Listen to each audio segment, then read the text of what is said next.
द्वितीय विश्व युद्ध के बाद तक भी जापान की जो क्वालिटी थी वो एकदम रद्दी मानी जाती थी, नकलची। फेल्योर रेट 30 से 40%, 50%, कई बार 80%। धीरे धीरे जापान ने तरक्की की। जापान के फार्मूला था गेट ऑन, खड़े हो, गेट ऑनर, गेट ऑनेस्टी। पहले खड़े हो, फिर इज्जत कमाओ, फिर ईमानदारी, और वो धीरे धीरे अपनी क्वालिटी सुधारते हैं। आज तुम देखोगे कि सोनी का एक प्रोडक्ट अगर वो जापान में बना है, वो मलेशिया में बना है, वो सिंगापुर में बना है, वो चाइना में बना है, एक ही सोनी का प्रोडक्ट, एक ही चीज़, लेकिन मेड इन जापान की कीमत ज़्यादा हो, मेड इन चाइना की सबसे कम हो। तब धीरे धीरे वो क्वालिटी लेके आए। तब जापान ने जो शुरू किया वो आज दूसरे मुल्क करते हैं कि एक आइटम जैसे कैमरा बनाना है तो 3 खरीद लाओ, एक को स्टैंड स्टिल खड़ा रखे लो, दूसरे को तोड़ लो, पुर्जा अलग कर लो, और तीसरा जो है उसके समकक्ष ऑपरेशनल के लिए रख लो। तो एक खुल गया, एक ऑपरेशनल है और एक स्टैंड स्टिल रखा हो, तब तीसरा बनाते जाओ नकल।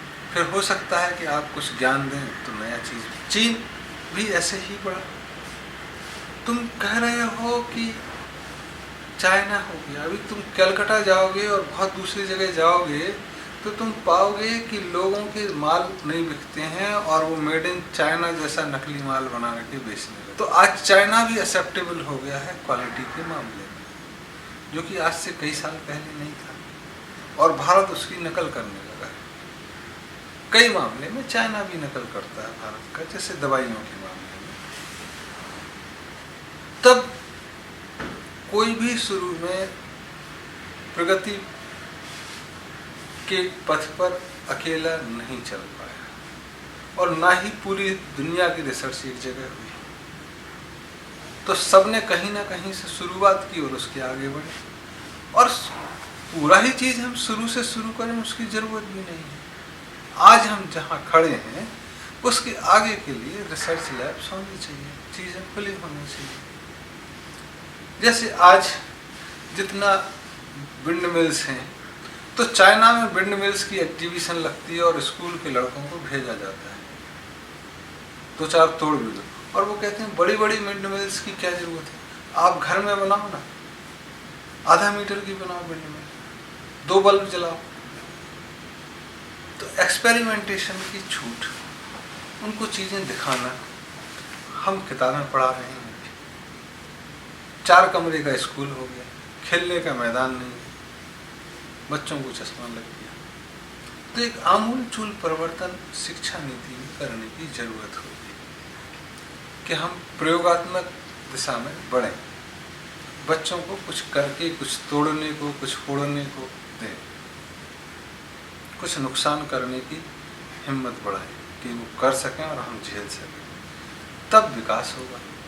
तो जो चाइना कर रहा है वो एक पक्ष में सही है, लेकिन दूसरे पक्ष में वो चाह रहा है कि दुनिया में सबसे ज़्यादा उत्पादन वह करे। ये भी कोई दिक्कत नहीं, लेकिन उसके लिए अपने ही आदमियों का खून चूसना, इतनी सस्ती मजदूरी देना, अपने यहाँ भुखमरी के दूसरे के यहाँ दिया जले, वह हमको थोड़ा अजीब लगता है कि आज चाइना में बना हुआ प्रोडक्ट दुनिया के किसी भी कोने में बने हुए प्रोडक्ट से सस्ता सिर्फ इसलिए है कि उसमें लेबर कॉस्ट या क्वालिटी पुअर है।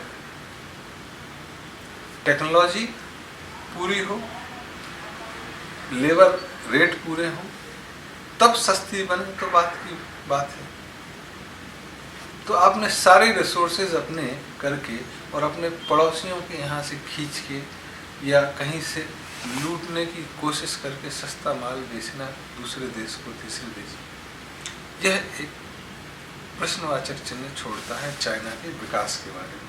क्या भारत वैसा चाहता है? क्या पाकिस्तान वैसा, या कोई भी मुल्क वैसा चाहेगा कि आप अपनी जनता को ही दुख में रख के दुनिया की सुपर पावर बने? ये क्या तक आ जाए? किसके लिए है? चंद 2-4 लोगों की मानसिक हालत खराब है, या उनकी महत्वाकांक्षा इतनी है कि वह अपने ही घर को दांव पे लगा दें? तो ऐसे विकास के पीछे कोई ना पड़े तो बेहतर है, और चाइना भी ना पड़े तो बेहतर है। हमारे भाई बहन जो चाइना में हैं उनके लिए भी, और जो नेतागण हैं उनके लिए भी, कम से कम एक जगह खड़े हों तो लोग आपको कंधे पे उठाएं, ना कि आप लोगों की लाशों पे खड़े हों या लोगों के पसीने की बदबू, खून की पसीने की बदबू आए तो भी चलेगा, खून की बदबू नहीं आनी चाहिए, बद्दुआओं की बदबू नहीं आनी चाहिए लोगों की। जब आप खड़े हो तब आप अपने देश में लोगों को काम दोगे, उनकी प्रगति में सहायक बनोगे, तो लोग उनके नेताओं को कंधे पर उठाएंगे, डर के नहीं, ना वो बिछ जाएंगे कि आप लाशों पर चलते जाएं। वैसी जरूरत ना चाइना को है ना भारत को है। संस्कृति इतनी विशाल है कि उस दिशा में चलने का कोई तरीका नहीं। तो जब हम कहें कि तकनीकी विकास में हम लोगों के प्रतिद्वंदी हों, तो उसकी जरूरत क्या है? हम अपना विकास करें, और जहां सहयोग की जरूरत है वहां सहयोग करें। अगर कोई चीज वहां पे इंटीग्रेटेड चिप्स सस्ती मिल रही है और बनाने का हो गया, तो वो लूटे ना, इस बात के बारे में सोचना है।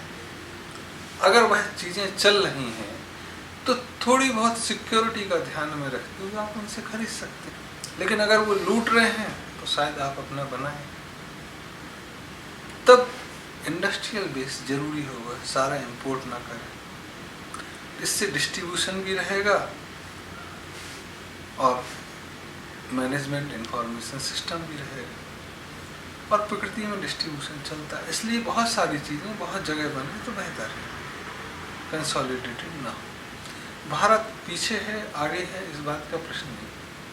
हमको वैज्ञानिक मानसिकता के साथ बढ़ना होगा, प्रयोग करना होगा, फिर आगे पीछे तो समय की बात है, चलता है।